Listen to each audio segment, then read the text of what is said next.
tayo dito ng kan Sony soundbar,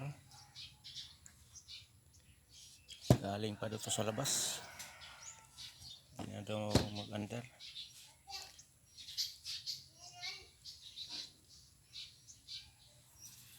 Yan, with bluetooth siya, saka may yan electric fan. Dumating na electric fan.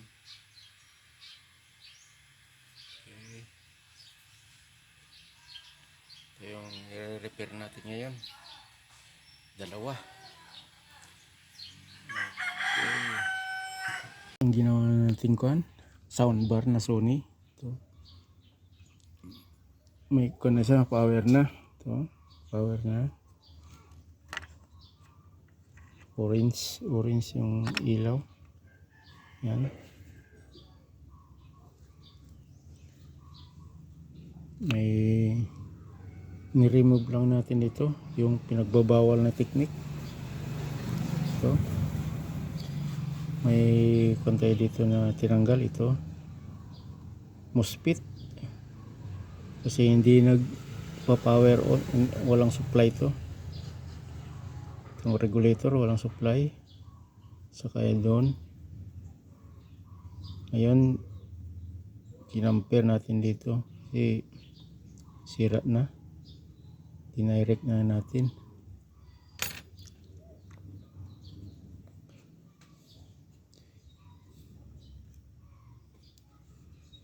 So yung parts tinanggal natin, yung maliit na yan, SMD. Okay,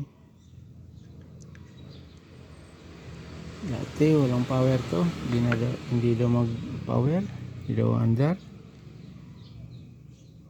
Yan, umandar na, connected na natin sa bluetooth na to soundbar.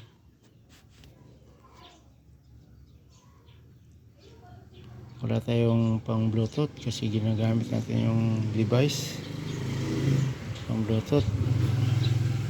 So umandar na si guys.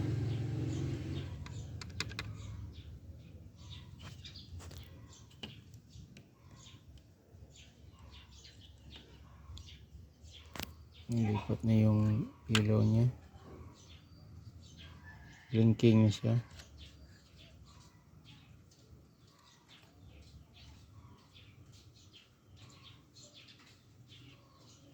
Bluetooth,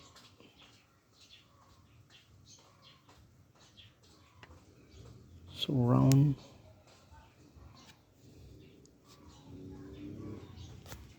Okay guys, ipipix natin to.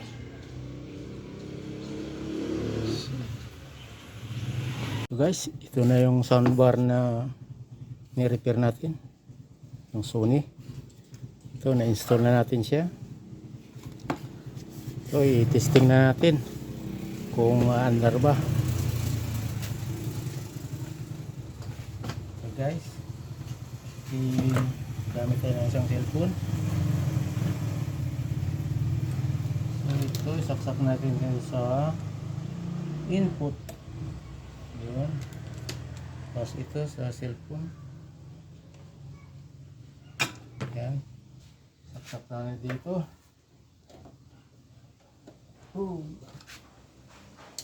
Charge. Tapos power on natin dito sa mukha. Yun, may ilaw na. Ilaw.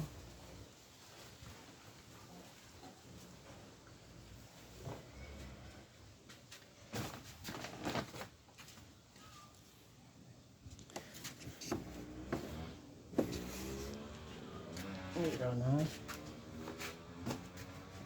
Tapos naka na analog, naka-setting na siya sa input. Play.